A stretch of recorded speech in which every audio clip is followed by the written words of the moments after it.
What's up, everybody? Welcome back to Red's Reviews, and today I wanted to talk to you guys about improvised weapons, self-defense weapons in non-permissive environments, and just good options for a self-defense tool to keep on you every day, and some ideas maybe you haven't thought of.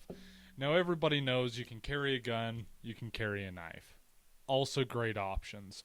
A firearm, if you're carrying a firearm, go get the proper training. I cannot talk to you guys about that enough. Go practice, go train with your weapons. It's extremely important. But the thing I always tell everybody, I have buddies who all they do is carry a gun, and I tell everybody sometimes a gun is not the option. As soon as you pull a gun, you should be ready to pull that trigger, and you should be ready to kill. Not every situation calls for somebody to kill. Now, who am I to talk about this? I've been in a couple scrapes and had a couple different situations growing up throughout my life that I've had to implement some of these and use these in certain situations. And I'll tell you straight up, sometimes you're going to have your gun on you and you're going to have some drunk asshole trying to knock you the fuck out. It's not the right time to use a firearm. For some it may be, but if you can control that situation without using deadly force, you should always try that. Now, I will say, if you have an opportunity to run from a situation, you should always try that. There's a simple rule I tell everybody: if you're getting in a knife fight, you're going to get cut. There's no ifs, ands, buts about it. You're going to get cut. If the other guy has a knife and you have a knife, you're going to get cut. Make sure you cut them. Deeper, better, harder, faster.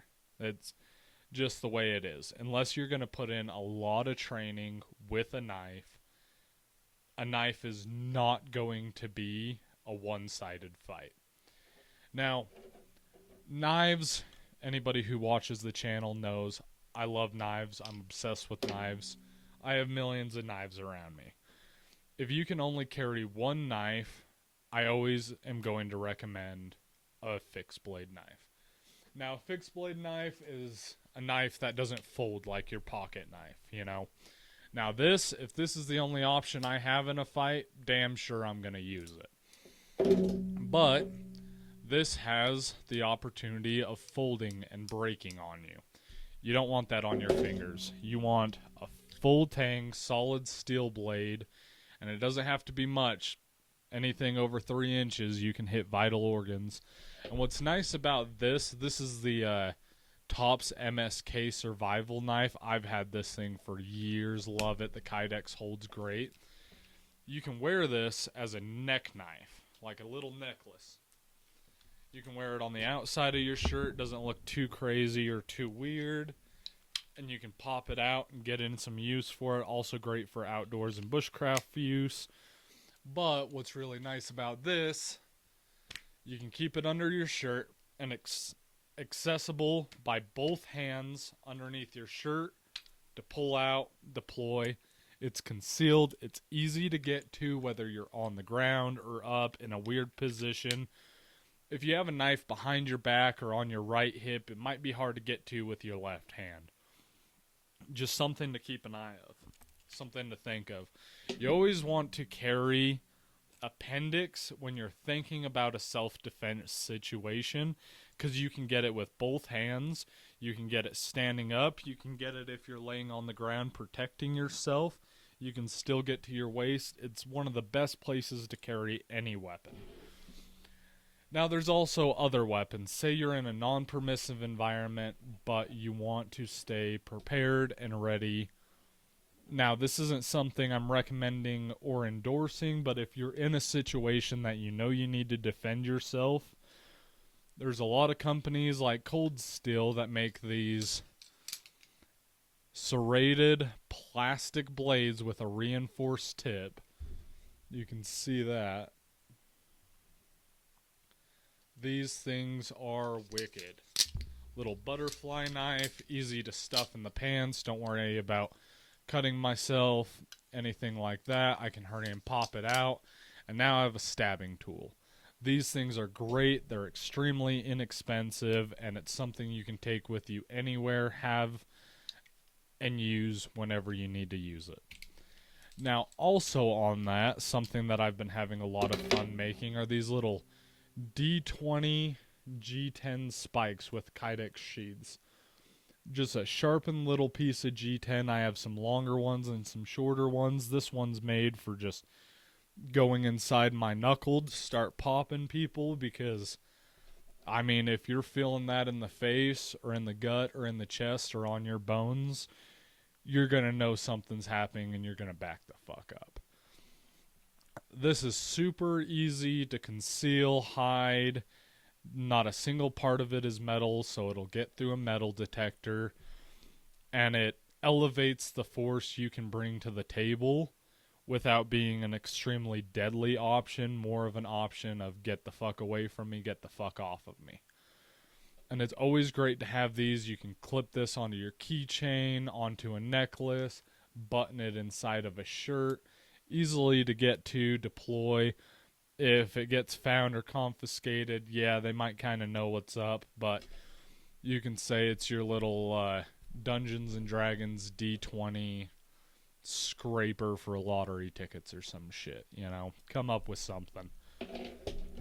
Also, razor blades. I put a little bit of duct tape on these. I keep these inside my boots, inside my belts, inside my wallets. It is always good, not just for a self-defense situation, but especially women out there. There's a lot of abductions happening. There are a lot of scary situations that you would like to get out of. A lot of the time, if you're hurrying, grabbed, and picked up, they're either going to be using tape, zip ties, or rope. Most of the time, they're not going to be throwing a set of handcuffs on you unless they're law enforcement or they're trained professionals. This little razor blade, I can rip this tape off. I can cut through the tape, just a little bit of friction, and I can get myself out of a very bad situation. It's very easy to conceal. I can conceal it in my mouth, underneath my tongue, pop it out. And it's a very useful tool, razor sharp. I mean, it's a razor. Very useful options for you to really elevate your position, and it's basically weightless. You can hide them all over your body in different locations. You can even hide them inside hat bands. It's always something important to have.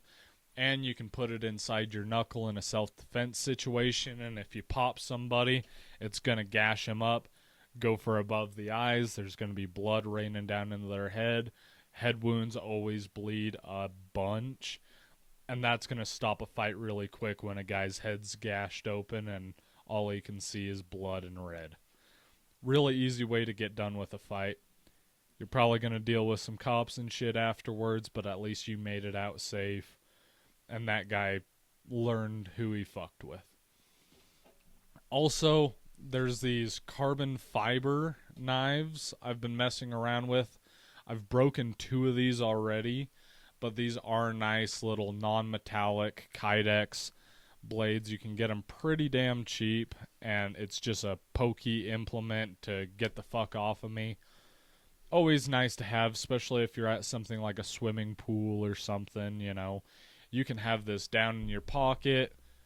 Nobody thinks anything wiser. You don't have to worry about rust or anything, but if anything pops off or an altercation happens, now you have a little pokey tool to let somebody know that you shouldn't have fucked around today, because now you're going to find out. Also, a great option, I tell everybody, it's my first line of self-defense, is a flashlight. If you're not carrying a flashlight on you every single day, I don't know why you're not, because the versatility of being able to see things, I can't tell you how many times I'm looking underneath a couch or something, I'm looking inside an engine bay. I use this flashlight more than I use my knife, if I'm being 100% honest with you. Now, this is just a little Olight i3T, great little pocket knife. It's got the S-clip so I can clip it onto my hat like a headlamp. It's got a pocket clip so it can clip into my pocket. It takes AAA batteries, super easy to use. 2 settings, really bright and dim. Works great. Now my favorites are these Olight square ones, the Arcfeld series. Now this has a little green laser. It has a UV light, floodlight, and a beam light. I'll be doing a full-length review on this, magnetic charging or Type-C charging. Same S-clip, so it clips into your pocket, clips onto your hat. Super useful tool. And if you're out at night and you're walking through a sketchy part, it's not that weird to pull out a flashlight and be walking with a flashlight so you can see where you're going at night, or you hear a bump in the woods at night, you're checking it out with a flashlight. But what this does is it's a force multiplier. That's the word I'm looking for. It splays out your knuckles when you go to strike, so you don't have to worry about breaking these bones as much because they're spread out. And you also got this piece right here, so you're connecting when you hook with it, or you can hammer fist on somebody and use this as a little DNA catcher, so if the guy runs away, you can tell the police, hey, here's his DNA right here. Go find him, go check him out. This is such a great grappling tool, fighting tool. I think everybody should have this, carry this. And it's just a flashlight. It's not like a knife or a screwdriver or something that looks like it can be used as a weapon. It's a fucking flashlight. I've been able to get this into way more places than I've been able to get a firearm or a knife or any other of these tools. These things are the best. You have to get one. You have to carry one. Whether it's a big Olight like this or a tiny thing like this, anything that's going to help you in your force multiplication is going to be crucial in a self-defense situation. Now, there's also a million different versions of this. Little brass knuckle, little knuckle chuck. You just put it around your knuckle, force multiplier when you're hitting. You can get in a lot of trouble for using these, even though it's technically not a brass knuckle in some altercations. This one's definitely brass. It's heavier than shit, and I love it so much. But you can use this to dangle your keys off of and everything. Give somebody a pop. You know, there's some situations that you don't need to shoot somebody, you don't need to stab somebody, but you do need to let somebody know that you're not fucking around. And if they're swinging on you, you hurry and pop this onto your finger, come and connect with a chin, and they're going to think twice about coming at you again. And if they do come at you again, then you can elevate your force from there. This is a great option. Just be aware you can get in trouble in certain states carrying it. Other options, improvised weapons. Something like a 9-inch nail sharpened down, a little bit of paracord on the handle, little shiv pokey action, you know what I mean? This is super easy to carry, have inside of a shirt pocket or a jacket, pop out, use, and toss it. You're not super worried about losing this. If I stab somebody with my $500 knife and the police want to keep it as evidence, I'm going to be pissed. This little piece of shit, if I stab somebody with it and the cops confiscate it, I don't care. I got 15 others I can make at home. Really great, useful item that can implement your force. Now, another thing is paracord with a heavy bead, some nuts. You just put them on the end. You can use it as a flail. I don't like this as much. A flail's kind of a weapon that you can hurt yourself just as much as you hurt somebody else with. But the option I always really like is I've always got a leather belt with a belt buckle. Now, if I take my leather belt off, yeah, my pants are probably going to be falling down. But I can wrap this around my hand if I'm in a knife fight, kind of try and grab. But I also got a flailing tool that I can try and smack somebody, hit somebody, and it's going to cause some damage. Absolutely love that idea. There's multiple different weapons and tools you can use in the situation. The number one I'm always going to recommend everybody is carry a flashlight, carry a fixed blade knife, and pick up one of these little G10 D20s that I make, or find something very similar, easy to make, so that way if you can't have your knife or your flashlight, you always have this for a little last chance ditch effort. Now that's kind of my top 10 self-defense tools to be using. I'm going to be doing another one on self-defense knives in general just because it's a topic I really like. But I wanted to get this one out first to show everybody that there's multiple options and you don't always have to elevate to a firearm or a knife immediately and right off the bat. Sometimes a flashlight, shining it in somebody's eyes and smacking and breaking their nose is enough to get the altercation done and over with, and they run off. You don't have to worry about talking to cops or anything, where if you pulled the firearm, even if you didn't discharge your firearm, even if they ran away, some bystander down the street probably saw you pull a gun and they're calling the cops right now. Pulling a firearm is always going to be the last case scenario. I still believe you should carry it in case a very bad situation happens that you need lethal force. But the number two things that I recommend carrying is a fixed blade knife and a flashlight. They're versatile tools that you'll use every day, so you're not just carrying them for self-defense, but they're things you can use in self-defense that are life-changing and may save your life one day. Well, thank you guys for watching. Go out there, get lost, find yourself. See you on the next one.